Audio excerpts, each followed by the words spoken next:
Friends, तो हम पढ़ रहे हैं heredity and evolution.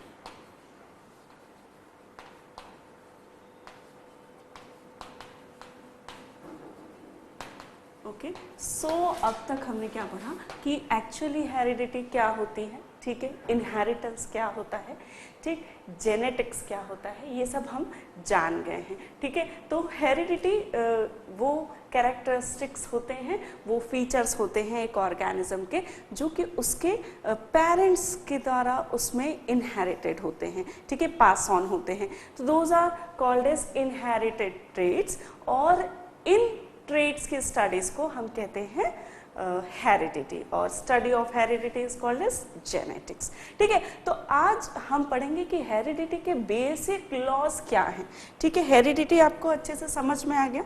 Now we will understand the basic rules और लॉज ऑफ हेरिडिटी, ठीक है। तो बहुत सालों पहले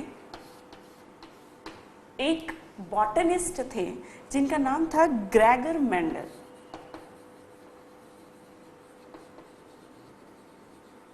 ठीक है।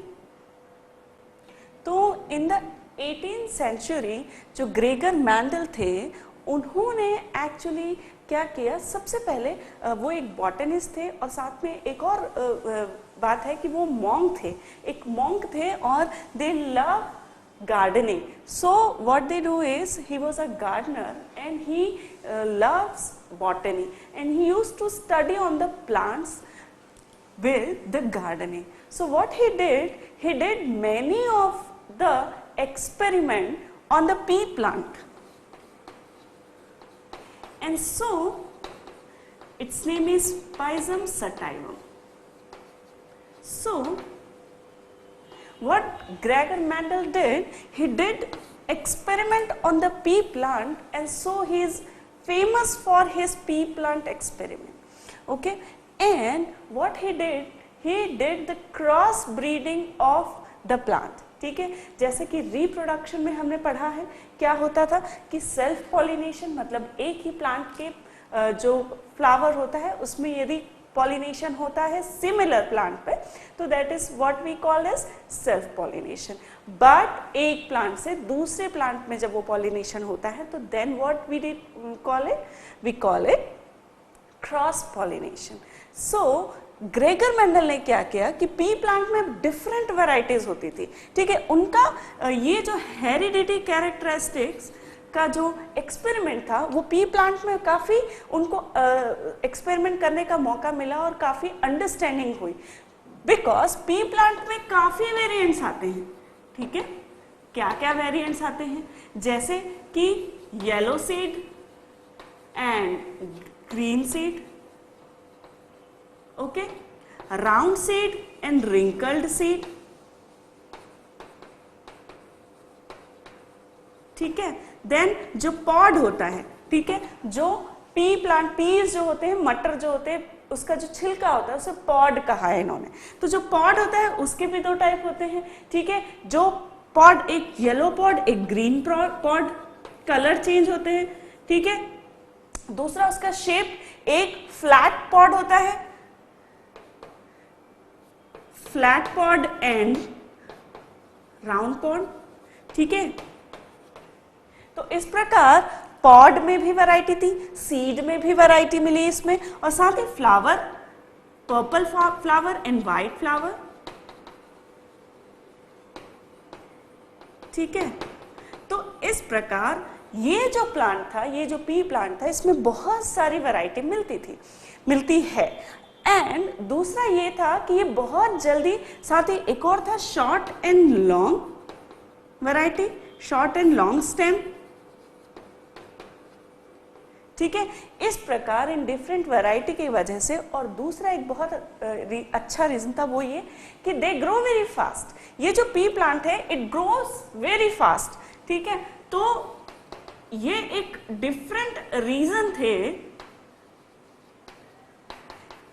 जिनकी वजह से ग्रेगर मेंडल इन पे एक्सपेरिमेंट कर पाए, और फिर उन्होंने क्या किया कि जो एक ही प्लांट, एक ही वैरायटी, एक ही वेरिएंट पर जो पॉलिनेशन या ब्रीडिंग होती थी, ठीक है, तो उनको उन्होंने कहा प्योर ब्रेड, ठीक है।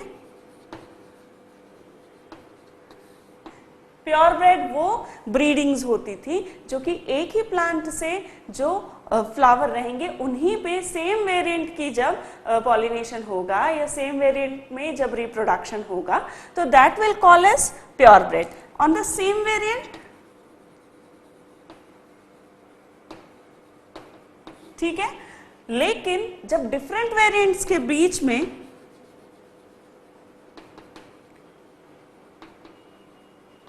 और डिफरेंट प्लांट्स के बीच में जब इन्होंने फर्टिलाइजेशन करवाया तो इसको इन्होंने कहा क्रॉस ब्रेड, ठीक है। ये समझना थोड़ा जरूरी है टर्मिनोलॉजी। जब हम लॉज देखेंगे कि ग्रेगर मेंडल ने क्या किया एक्सपेरिमेंट, तब हमें इन जो वर्ड्स हैं इनको समझना जरूरी हो जाएगा, ठीक। तो ग्रेगर मेंडल ने क्या किया, he is famous for the pea plant experiment, and through his experiment he concluded two laws of heredity. First one was the law of segregation. अब ये लॉ पर जो है उन्होंने कैसे कंक्लूड किया इस लॉ को, तो ग्रेगर मेंडल ने क्या किया, तो लॉ ऑफ सेग्रीगेशन में, लॉ ऑफ सेग्रीगेशन सबसे फर्स्ट जो लॉ था वो मेंडल ने दिया। इसमें उन्होंने क्या एक्सपेरिमेंट किया, जैसा कि मैंने आपको बताया कि डिफरेंट वेरिएंट्स जो हैं वो पी प्लांट में पाए जाते थे, शॉर्ट एंड लॉन्ग स्टेम, ये भी एक वेरिएंट था जिसमें कुछ प्लांट जो थे वैरायटी उनकी टॉल होती थी, कुछ वैरायटी होती थी शॉर्ट। तो इन्होंने क्या किया कि लॉन्ग पी प्लांट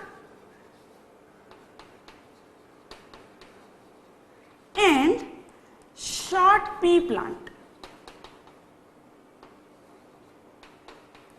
के बीच में क्रॉस फर्टिलाइजेशन करवाया, ठीक है। अब जो मेंडल के जो एक्सपेरिमेंट होते हैं उसमें वो पेरेंट जनरेशन को पी नाम देते हैं, ठीक है। इनका जो जीनोटाइप्स है उसको किससे डिनोट किया इन्होंने, जीनोटाइप हमें कल पता है कि नए प्रीवियस सेशन में हमने पढ़ा कि जीनोटाइप मतलब जेनेटिक मेकअप उसका जिससे हम डिनोट करते हैं उसे हमने जीनोटाइप कहा, जो कि रिस्पॉन्सिबल होता है फिनोटाइप के लिए या फिजिकल कैरेक्टरिस्टिक्स के लिए।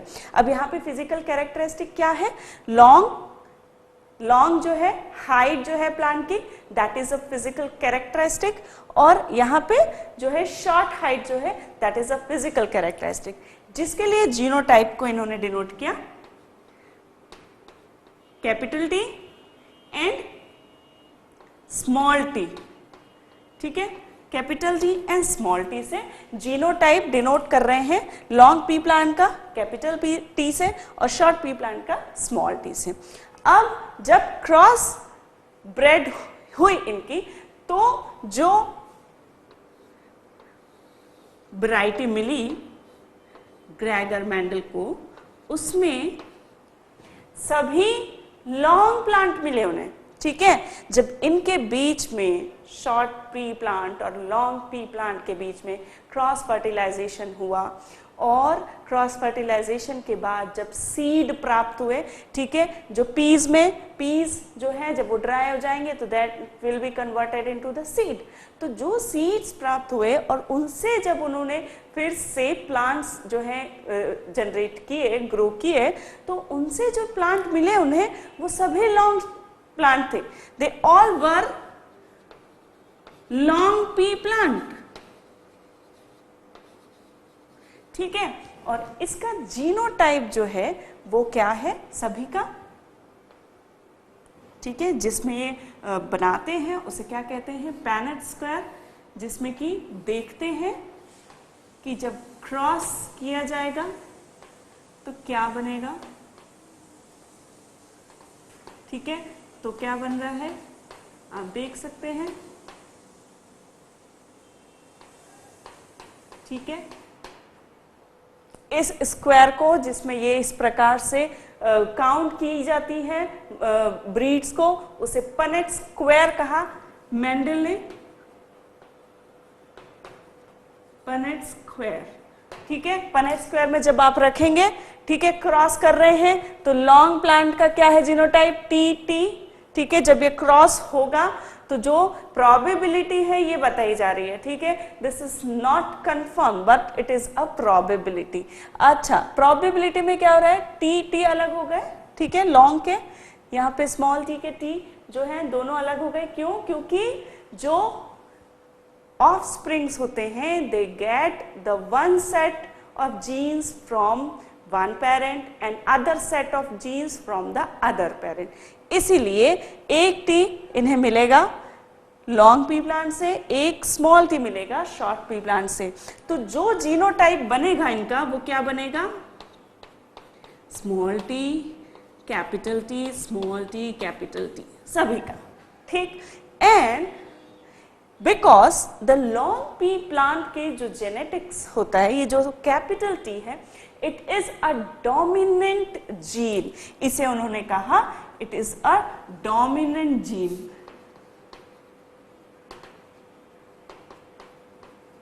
ठीक है। और चूंकि ये डोमिनेंट है, जो ये कैपिटल टी है लॉन्ग पी प्लांट का, it is a dominant gene and so चूंकि इन चारों में वो कैपिटल टी मौजूद है genotype and because it is dominant, इसलिए they all were long plant, ठीक है, this is to be remembered, they all were long plant, ठीक है। तो यहां पर ये समझिए कि जो जीन एक्सप्रेस करता है, ठीक है, अपने आप को over the other gene is called as dominant gene, ठीक है, और जो एक्सप्रेस नहीं कर पाता अपने आप को in the presence of the dominant gene is called as recessive gene, ठीक है। रिसेसिव जीन और डोमिनेंट जीन हमें पढ़ना बहुत ही, समझना बहुत जरूरी है। ये समझना इसलिए जरूरी है, जब जेनेटिक डिसऑर्डर्स हम देखते हैं उसमें क्या होता है, कुछ जीन्स जो होते हैं वो डोमिनेंट होते हैं, ठीक है, दैट मीन्स यदि उनका सिंगल सेट भी प्रेजेंट है, जैसे आप यहां देख रहे हैं कि सिर्फ सिंगल टी प्रेजेंट है, कैपिटल टी, सिर्फ सिंगल कैपिटल टी प्रेजेंट है, फिर भी because it is dominant it has been expressed in the plant and the plant's height is long. But जो स्मॉल टी है वो एक रिसेसिव जीन है, और रिसेसिव जीन अपने आप को तभी एक्सप्रेस कर पाता है जब दो set, double set of gene present हो। फॉर एग्जाम्पल, यदि यहां पर दोनों स्मॉल टी होते, then only the plant can be a small one, got it.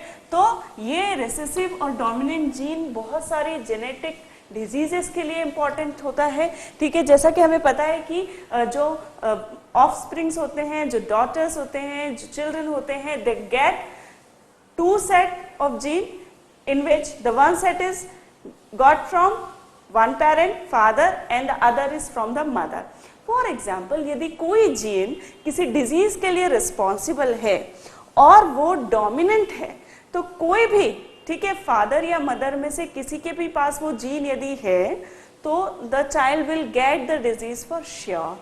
But यदि किसी डिजीज का जीन रिसेसिव जीन है, ठीक है, और इन दैट केस यदि एक ही पेरेंट को डिजीज है तो क्या होगा, चिल्ड्रन को डिजीज नहीं होगी, ठीक है। तो this is the importance of recessive and dominant gene.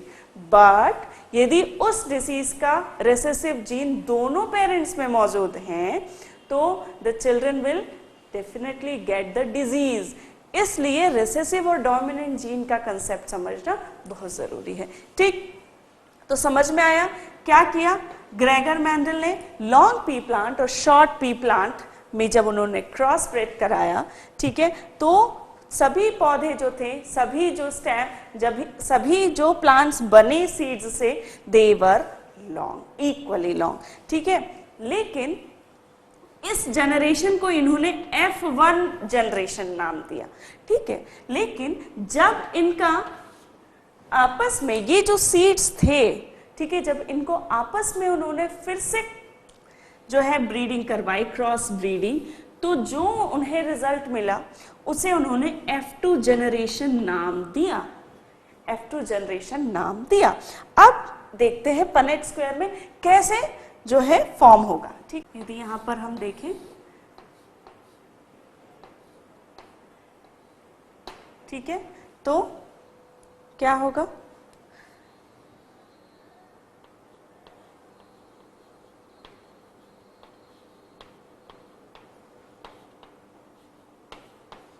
ठीक है, इसको जब अलग किया जाएगा तो क्या होगा, ठीक है। अब इनमें क्रॉस ब्रेड कराई है, ठीक है, अलग जो होंगे जीनोटाइप में से, जो जीन्स अलग होंगे फ्रॉम वन पेरेंट टू, वो capital T and small T and capital T and small T. यहां पर जब हमने लिखा, ठीक है, तो क्या होगा, ठीक, इसको, ठीक है, इसको, ठीक है, एंड गॉट द आइडिया। ठीक है, क्या हुआ कि जब इसमें से जब क्रॉस ब्रेड कराया उन्होंने प्लांट को, दो प्लांट को, ठीक है, जो सभी लॉन्ग थे, ठीक, जब उन्हें इन्होंने क्रॉस ब्रेड कराया, सेकंड जनरेशन में जो प्लांट प्राप्त हुए उसमें क्या क्या मिला, आप देख सकते हैं यहां पर, ये क्या है, capital T, then capital T small T, then capital T small T, then small T. ठीक है, क्या क्या प्राप्त हुआ यहां पर यदि आप देखें, ठीक है, पनेट स्क्वायर में यदि हम समझें तो कैपिटल टी, ये कैसा होगा, दोनों कैपिटल टी से मिले हैं तो ये प्लांट लॉन्ग होगा। क्यों? क्योंकि जो कैपिटल टी है वो क्या है, वो डोमिनेंट जीन है फॉर द टॉलनेस। ठीक है, कैपिटल टी स्मॉल टी, ये प्लांट भी लॉन्ग होगा क्योंकि इसमें भी एक डोमिनेंट जीन मौजूद है फॉर द हाइट, ये भी सेम लॉन्ग होगा। But in this plant, in this variety, the one will be the short plant. ठीक है, तो इन्हें क्या मिला, 3:1 के रेशो में जो है वो प्लांट प्राप्त हुए, जिसमें से कि 3 जो थे पौधे वो लॉन्ग थे और एक पौधा शॉर्ट था। तो इससे उन्होंने क्या कंक्लूजन निकाला कि चूंकि एफ जो फर्स्ट जनरेशन थी उसमें कोई शॉर्ट प्लांट नहीं मिला, ठीक है, लेकिन पहले जब इतनी हेरिडिटी की जानकारी नहीं थी, किस प्रकार ट्रेड्स इनहेरिटेड होते हैं ये नहीं पता था लोगों को, तब उन्होंने जब ये एक्सपेरिमेंट्स किए तो ये बात समझ में आई कि ड्यूरिंग द रिप्रोडक्शन जो जीन्स पास ऑन होते हैं दे सेग्रीगेट, वो अलग होते हैं। ठीक है, और when they get the chance they expressed themselves। ठीक है, तो लॉ ऑफ सेग्रीगेशन क्या कहता है कि जो भी जीन्स होते हैं at the time of reproduction they get detached, they get separated और segregated। ठीक है, और ऐसा नहीं है कि वो, यहां पर आप देख सकते हैं कि लॉन्ग प्लांट मिले तो कोई भी व्यक्ति उस रिजल्ट को देख के क्या समझेगा कि okay then the genes for short stem, या जो भी रीजन थे शॉर्ट स्टेम के लिए, दे गॉट लॉस्ट। बट चूंकि F2 जनरेशन में उन जीन्स ने अपने आप को फिर एक्सप्रेस किया और एक शॉर्ट प्लांट, वन जो था 3:1 के रेशो में जो थे वो शॉर्ट प्लांट मिला।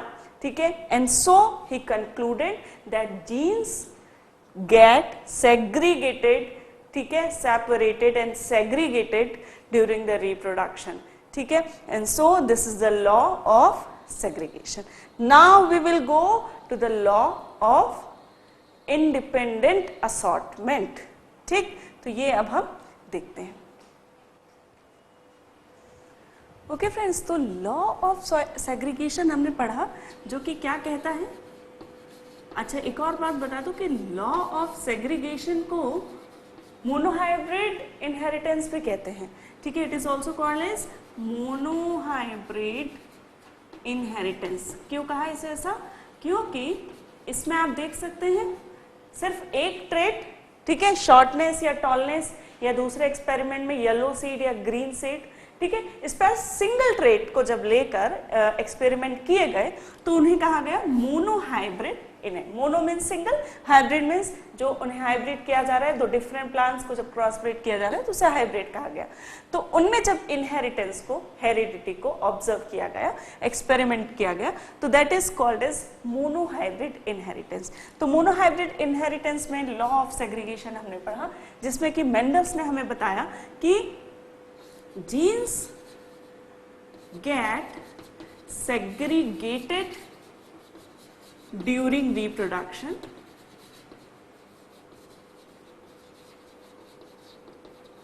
and do not blend। ठीक है, ये भी आप याद रखिए कि ब्लेंड नहीं होते जीन्स। आप देख सकते हैं यहाँ पे टॉलनेस के लिए T genotype is responsible and shortness के लिए शॉर्ट टी। लेकिन आप सोचिए यदि ये जीन्स ब्लैंड होते तो क्या होता, एक मीडियम साइज का प्लांट हमें मिलता, लेकिन ऐसा नहीं हुआ। ठीक है, दैट मीन्स जो जीन्स थे वो सेग्रीगेट हुए, वो अपने एक्सप्रेशन के लिए इंडिपेंडेंटली रिस्पॉन्सिबल थे और दे डोंट ब्लेंड। ठीक है, during the reproduction they get segregated. ठीक है, और उनका जो एग्जिस्टेंस है वो भी बना रहता है, they do not get lost during reproduction. ठीक है, एंड डू नॉट ब्लेंड। ठीक है, they can conceal but do not get lost and can express themselves in further generation. ठीक है, तो ये हमने अपनी लैंग्वेज में जनरेशन, लॉ ऑफ सेग्रीगेशन को लिखा है। ठीक है, लॉ ऑफ सेग्रीगेशन ये कहता है कि जीन्स रिप्रोडक्शन के दौरान सेग्रीगेट हो जाते हैं। ठीक है, उनका खुद का एक एग्जिस्टेंस होता है। Maybe they do not express themselves in one generation but and they conceal themselves, but they can express themselves in the next generation and the genes they do not blend, उनका जो expression है वो blend नहीं होता। ठीक है, तो ये फर्स्ट लॉ हमें समझ में आ गया। जो सेकंड लॉ है उसे उन्होंने कहा लॉ ऑफ इंडिपेंडेंट असॉर्टमेंट।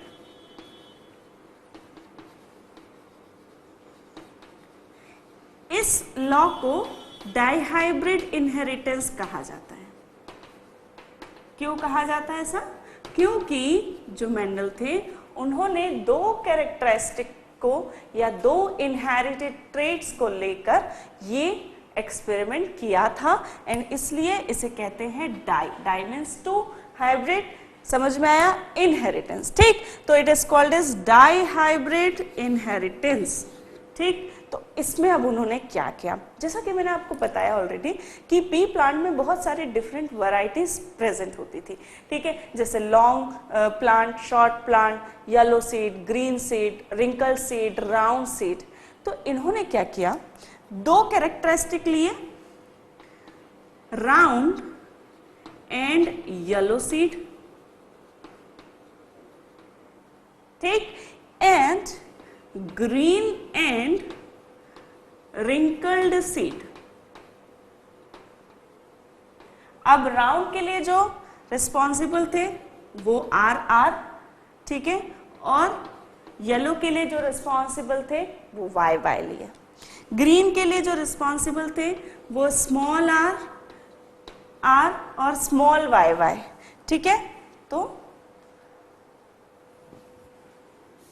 इसको हम कैपिटल वाई करते हैं so that there will be no confusion. ठीक है, capital Y, capital R. Round के लिए कैपिटल आर, येलो के लिए कैपिटल वाई, यहां ग्रीन के लिए स्मॉल आर और रिंकल्ड के लिए स्मॉल वाई। ठीक, ये क्या था, जीनोटाइप, और ये क्या है, पेरेंट जनरेशन। ये क्या है, जीनोटाइप ऑफ पेरेंट जनरेशन। ठीक है, जब क्रॉस ब्रेड किया तो क्या मिला,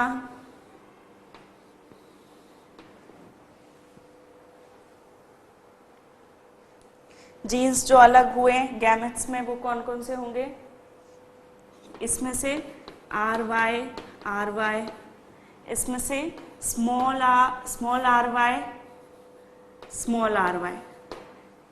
ठीक है, तो फर्स्ट जनरेशन में जो हमें मिलेगा पनेट स्क्वायर उसका बनाते हैं हम, R Y R, sorry capital R capital Y, then small R small Y, small R small Y. ठीक है, तब हमें क्या क्या मिलेगा, देखिए आप, capital R capital Y small R small Y, यहाँ पे क्या मिलेगा, सेम। ठीक है, यहाँ भी सेम। ठीक है, दैट मीन्स सभी के जीनोटाइप क्या मिल रहे हैं हमें, same in the first generation. ठीक है, फर्स्ट जनरेशन में सभी में हमें क्या मिल रहा है, capital R capital Y small R small Y, सभी में हमें सिमिलर मिला इनटू द F1 जनरेशन।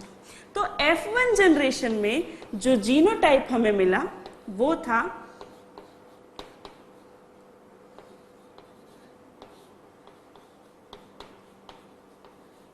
ठीक है,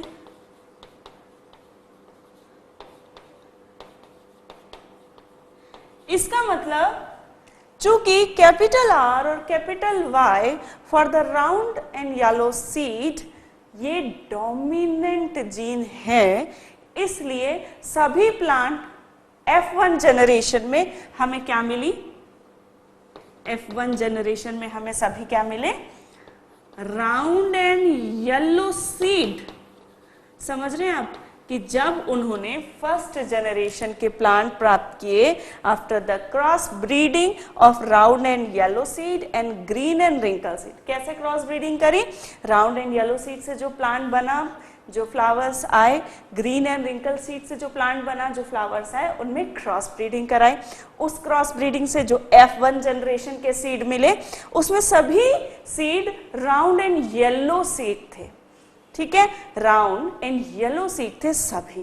ठीक है, अब क्या किया उन्होंने, इन सभी के बीच में क्रॉस ब्रीडिंग करवाई। ठीक है, इन सभी के बीच में क्रॉस ब्रीडिंग कराई और उन्हें F2 जनरेशन मिली। यहां पर हम F2 जनरेशन लिख दें, F2 generation of this experiment. इसमें क्या मिला उन्होंने, ठीक है, अब इनके हम दोनों ही अलग कर दें तो क्या होगा, R Y R Y R Y R Y. ठीक है, तो जब इसका हम पनेट स्क्वायर बनाएंगे तो हमें क्या मिलेगा, ठीक है,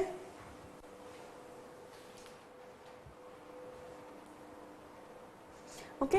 तो यहां हमने देखी कि F1 जनरेशन में क्या हमें क्या मिल रहा है, जीनोटाइप क्या मिला। ठीक है, जब इसका क्रॉस स्प्रेड कराया तो क्या मिलेगा, ठीक है, कैपिटल आर कैपिटल वाई। ठीक है,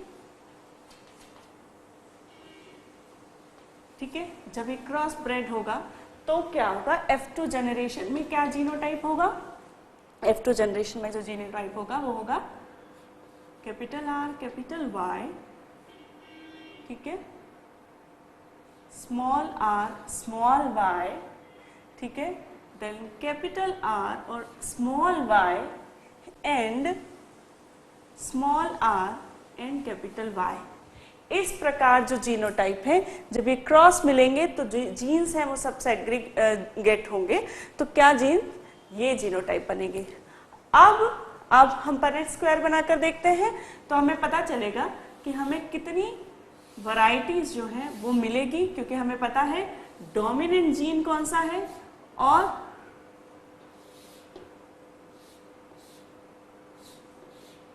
ठीक है,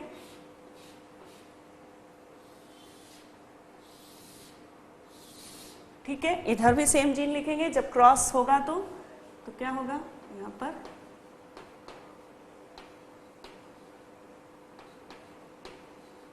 ठीक है, ठीक, समझ गए आप।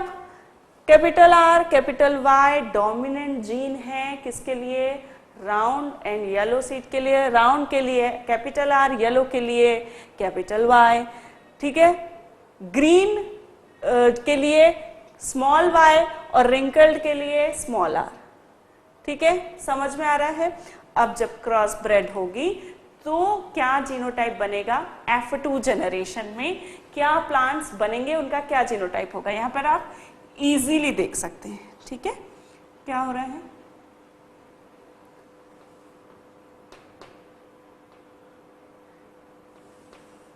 ठीक है, कैपिटल आर कैपिटल वाई, क्या बनाएंगे, capital R capital Y capital R capital Y, ये जीनोटाइप। इसका कैपिटल आर कैपिटल वाई, यहाँ से स्मॉल आर स्मॉल वाई। ठीक है, यहाँ से फिर से कैपिटल आर कैपिटल वाई, यहाँ से कैपिटल आर स्मॉल वाई। ठीक है, यहाँ पे फिर से कैपिटल आर कैपिटल वाई, इधर का यहाँ का स्मॉल आर कैपिटल वाई। ठीक है, यहाँ पे क्या बनेगा, ऊपर का देखिए स्मॉल आर स्मॉल वाई, यहाँ का कैपिटल आर कैपिटल वाई। ठीक है, फिर इनका small R small Y small R small Y. ठीक है, फिर स्मॉल आर स्मॉल वाई और ये कैपिटल आर और स्मॉल वाई। ठीक है, ये क्या बनेगा, small R small Y small R capital Y. ठीक है, यहाँ क्या बनेगा, capital R small Y capital R capital Y. ठीक है, फिर से capital R small Y small R small Y. ठीक है, फिर से capital R small Y and capital R small Y. ठीक है, यहाँ पे फिर से लिखिए capital R small Y and small R capital Y. ठीक है, फोर्थ नंबर का small R capital Y capital R capital Y, फिर small R capital Y small R and small Y. ठीक है, फिर small R capital Y capital R small Y. ठीक है, small R capital Y and small R capital Y. ठीक है, अब समझ में आ रहा है, जहां जहां कैपिटल आर होगा वो कैसे होंगे, राउंड। ठीक है, जहां जहां वाई होगा वो कैपिटल वाई होगा वो कैसे होंगे, येलो। ठीक है, ये हमेशा याद रखिए।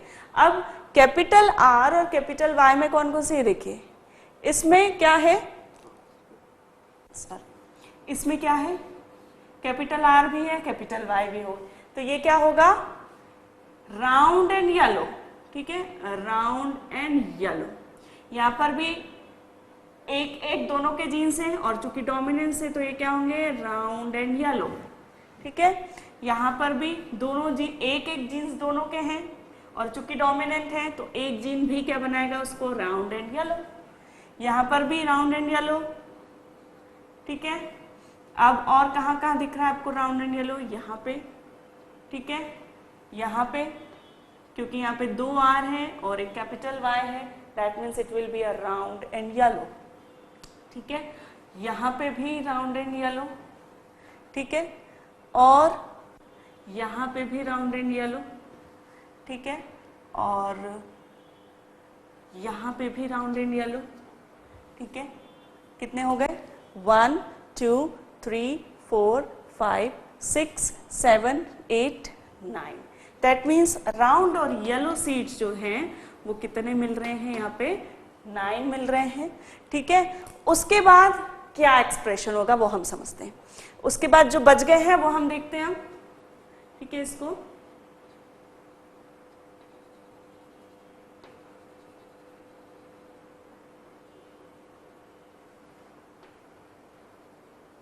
सो दैट हमें समझने में आसानी हो कि उसे हमने कर दिया है डिफरेंशिएट। ठीक, ओके, अब जो बाकी बचे हैं उनको हम देखते हैं। अब इसमें क्या होगा, दोनों ही सेट स्मॉल आर और स्मॉल वाई है, तो ये क्या होंगे, ग्रीन एंड रिंकल्ड।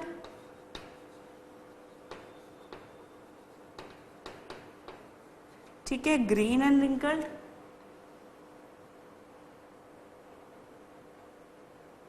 ठीक है, अब इसमें क्या है, कैपिटल आर है और बाकी सभी स्मॉल है, तो ये क्या होगा, राउंड एंड ग्रीन। ठीक है, ये होगा राउंड एंड ग्रीन। क्यों? क्योंकि ग्रीन कलर के लिए स्मॉल y रिस्पॉन्सिबल है, तो दोनों ही स्मॉल y हैं, लेकिन चूंकि राउंड का जो कैपिटल R है वो डोमिनेंट जीन है, इसलिए राउंड होगा और ग्रीन होगा। ठीक है, तो राउंड एंड ग्रीन। ठीक है, इसके अलावा ये कैसा है? ये स्मॉल r है लेकिन इसमें कैपिटल Y है जो कि डोमिनेंट है येलो कलर के लिए, तो ये येलो होगा और कैसा होगा? रिंकल्ड होगा, राउंड नहीं होगा, क्योंकि दोनों स्मॉल r हैं, तो ये कैसा होगा? Wrinkled seed. ठीक है, राउंड सीड नहीं होगा, ये होगा रिंकल्ड सीड। ठीक, दूसरा इसको देखें तो ये क्या है? कैपिटल R है, दोनों कैपिटल R है तो ये राउंड होगा, लेकिन दोनों स्मॉल y है तो ये ग्रीन होगा, तो क्या होगा? Round and green. ठीक, अब ये कैसा होगा? इसमें स्मॉल r है लेकिन एक कैपिटल R है तो ये राउंड होगा, लेकिन ये कैसा होगा? Round and green. ठीक है, तो ये भी राउंड एंड ग्रीन। ठीक है, ये एक स्मॉल r है, एक स्मॉल y है, स्मॉल r है लेकिन कैपिटल Y। एक कैपिटल Y होने की वजह से ये कैसा होगा? येलो लेकिन रिंकल्ड, राउंड नहीं होगा। ठीक है, रिंकल्ड सीड। ठीक, ये राउंड सीड। ठीक, उसके बाद बचा ये कैसा होगा? कैपिटल Y है दोनों, तो ये येलो कलर का होगा लेकिन रिंकल्ड होगा। ठीक, तो रिंकल्ड एंड येलो। अब हम काउंट करते हैं कौन से सीड हमें कितने जो है मिले। ठीक, तो ये कैसा है? रिंकल्ड ग्रीन एक। ठीक है, उसके अलावा कोई सा और दिख रहा है हमें रिंकल्ड ग्रीन? नो, तो रिंकल्ड ग्रीन कैसा मिला हमें? एक। ठीक है, अब ये कैसा है? ये रिंकल्ड येलो है। ठीक है, ये रिंकल्ड येलो है, ये भी रिंकल्ड येलो है, तो ये कितने हो गए? 1 2 3, रिंकल्ड येलो 3। ठीक है, yellow and wrinkled 3। Round and green कितने मिले हमें? 1 2 एंड 3। ठीक है, 3। ठीक, तो इस प्रकार इनका जो परसेंटेज होगा वो कितना होगा? 9:3:3:1। इस परसेंटेज लेवल में, इस अनुपात में ये हमें मिलते हैं। ठीक है, तो ये जो है इसका हमें मिलेगा जब मेंडल ने जब ये एक्सपेरिमेंट किया। ठीक है, तो F2 जनरेशन में उन्हें सभी वेरिएंट मिले। ठीक है, ऐसा नहीं मिला उन्होंने किस में किया था? राउंड एंड येलो में किया था। ठीक है, और ग्रीन एंड रिंकल्ड में किया था। ठीक, तो ग्रीन और रिंकल्ड के जो जीन्स थे उन्होंने उसे रिसेसिव जीन कहा, एंड राउंड एंड येलो को उन्होंने डोमिनेंट जीन कहा। और F1 जनरेशन में राउंड और येलो के डोमिनेंट जीन्स सभी में होने की वजह से सभी प्लांट राउंड और येलो सीड प्रोड्यूस किया, सभी प्लांट्स ने। लेकिन जब F2 जनरेशन में इनको जब क्रॉस ब्रेड कराया, round and yellow, F1 generation के जो प्लांट सीड्स थे उनसे जो प्लांट बने उनको जब क्रॉस ब्रेड कराया, और F2 जनरेशन में जो पौधे मिले उनमें उन्हें round yellow, green wrinkle, round green और येलो एंड रिंकल सभी प्रकार के सीड्स मिले, जिसमें कि जो ट्रेट्स थे सभी ट्रेट्स ने अपने आप को एक्सप्रेस किया।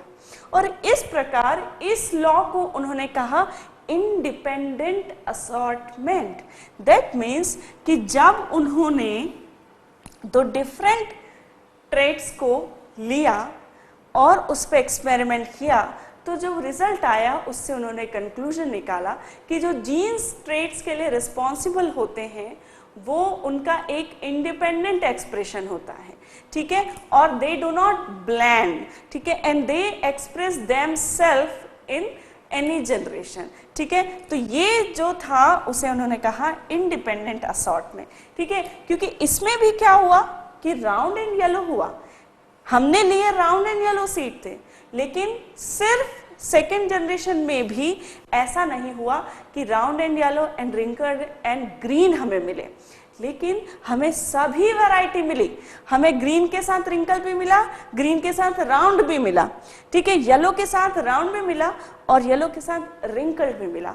इस प्रकार चूंकि एक ट्रेट के लिए एक ही जीन रिस्पॉन्सिबल होता है और वो अपने आप को इंडिपेंडेंटली एक्सप्रेस करता है, इस लॉ को उन्होंने कहा लॉ ऑफ इंडिपेंडेंट असॉर्टमेंट और डाई हाइब्रिड इनहेरिटेंस।